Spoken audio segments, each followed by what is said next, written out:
Mercedes Moné haters may be justified in some of their opinions, but in today's video, I can assure you that even they know that this is true. Mercedes Moné is in a very interesting spot right now because she returned to AEW programming this Sakura week looking for her first gold, not only in New Japan Pro Wrestling, but also by Timeless Toni Storm at AEW All In, where Timeless retained her Women's World Championship. Mercedes Moné suffered her first ever loss in a singles compassion in AEW. Now she's been able to kind of reset things, and AEW is moving forward, and I think they've actually done it in a very brilliant way. Because when you have a talent like Mercedes Moné, you have to do things in a big-time fashion. Not only due to the star power that Mercedes Moné brings, but you have to also justify that big cash money that you are paying the CEO. When doing so, you have to book her in big-time situations against big-time opponents with big-time feuds and big-time stakes on the line. Now, while her next feud is not necessarily the biggest that AEW could book, it's a very interesting one that they could book. So, speaking on this week's episode of AEW Dynamite, the promotion lined up her next program, her next opponent, and they did so leading into the least entertaining pay-per-view of the year, Forbidden Door, where we have to endure watching talents from New Japan, CMLL, and others come in there, despite the fact that AEW has one of the most loaded rosters in the business, yet they are put aside for outside talents that are going to disappear after this pay-per-view event. But I digress. So what did they do? They booked a Fatal 4-Way match. It was Billy Starks, Queen Aminata, Alex Windsor, and Sky Blue. Not necessarily names that would light you on fire, but I think it's a solid match, right? Not a ton of big-time names, but enough where, okay, it's at least entertaining. They put on a decent match. So now Alex Windsor, she won. She's going to go and face Mercedes Moné at Forbidden Door for the TBS title. Now, do I expect Alex Windsor to beat Mercedes Moné? No. Do I think that Alex Windsor should beat Mercedes Moné for the TBS Championship? Should I think that she is has the right to defeat Mercedes Moné? No. But here's what is true, and this is what the haters even know. This is a very easy decision by AEW Prez Tony Khan. This is a very simple thought process from AEW. Think about it. You are going to have Mercedes Moné go and defend the championship against an opponent in which she can and should beat. Okay? This is essentially saying, hey, we know that we put Moné in a situation where she was going to lose to Tony. She lost to Tony. How do you move forward? How do you move forward with a star of Mercedes Moné's caliber? How do you do it in the right way? Well, they have essentially hit the reset button for Mercedes Moné in the sense of, okay, she lost this match. She lost against a big-time star. She suffered her first ever singles loss. Now we're going to start to build her back up. Now we're going to get right back on track to where we were at, which is putting Mercedes Moné in big-time situations against big-time opponents and winning matches, right? She's the belt collector. She's up to, 8 titles now? It's ridiculous. It's over the top.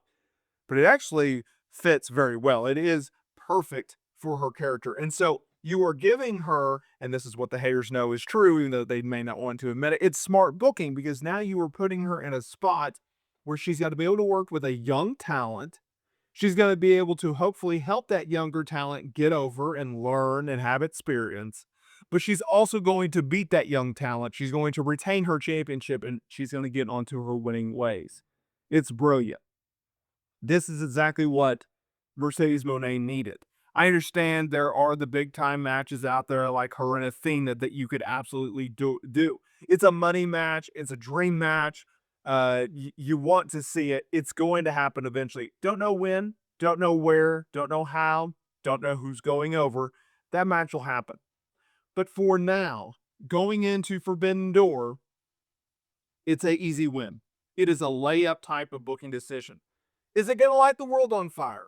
No. Is it going to make Mercedes Moné a bigger star? No. But it really does, take a deep breath, right? Like, everybody just take a deep breath. We're going to reset with Mercedes Moné. We're going to get her back on the winning ways. We're going to get her back on the winning track. And everything's going to be fine with Mercedes Moné. That's what they're doing with her. So I think it's brilliant by Tony Khan, by Mercedes Moné, whoever pitched the idea. And obviously Tony had to approve it. He does have final creative control. I know there's a lot of people out there that think Mercedes Moné has creative control. She has the final decision on her creative and all this jazz, right? She's the female version of Hulk Hogan, right? But at the end of the day, Tony is the one who approves all this stuff. He's the one that says yes or no on the final decisions of everything. And ultimately, whatever product in which AEW gives or whatever programs and feuds that Mercedes Moné is booked in, it's because he approved it. So at the end of the day, take a deep breath, calm down. That's where we're going. But in a pay-per-view of which is very lame, I love the booking. I really do. Because there's, like I said, there's so many different positives. There's so many different good things that come about it. Not every feud has to be like over the top, the biggest, or every pay-per-view, I should say, where it's, oh my God, these are two top-tier stars. We have to book them. It's like, no. You have to slow things down just a little bit, right? If you have easy layups when it comes to booking, because if you didn't know, but pro wrestling is actually quite difficult in terms of trying to find the right star, right? Like the booking of it of like, okay, well, this star is a big star and this star is on the rise. Okay, we'll put them together, we'll get a rub, and hopefully we'll make a bigger star out of it. That's simple. Finding, though, the talent, that is the difficult part. Who can you pick? Who can you get behind that you see is the fans getting behind already or about to? And so they're taking a chance with Alex Windsor. And out of the group of people that I mentioned, I actually think she's the best choice.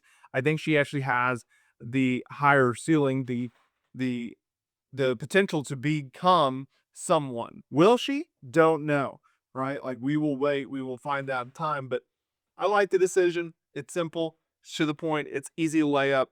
And we're going to see where AEW goes from here with Mercedes Moné. I'm very fascinated.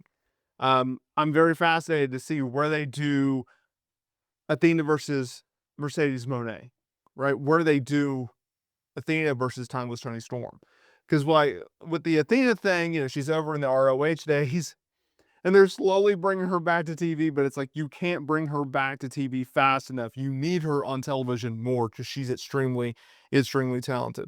Let me know down in the commentary below, what do you think about the situation with Athena and with Mercedes Moné? I'd love to hear what you have to say down in the commentary below.